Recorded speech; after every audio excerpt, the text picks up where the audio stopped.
ایک بدکار عورت صرف اس وجہ سے بخشی گئی کہ وہ ایسی جگہ سے گزری جہاں کتا پیاس کی شدت سے زبان نکالے ہوئے ہانپ رہا تھا۔ قریب ہی تھا کہ پیاس کی وجہ سے وہ مر جاتا۔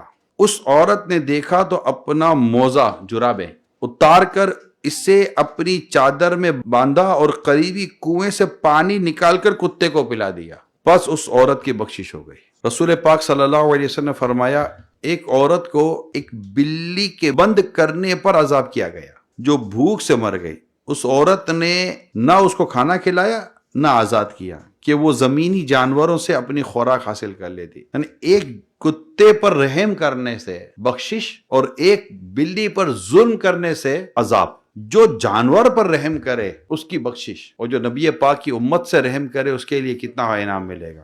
نمبر ایک، جو جانور پر زیادتی کرے، ظلم کرے، اس کو عذاب، اور جو اللہ کے بندوں نبی پاک کی پیاری امت پر ظلم کرے اس کا کیا حال ہوگا۔ یہ بات یہاں پر ہمیں سمجھنی چاہیے۔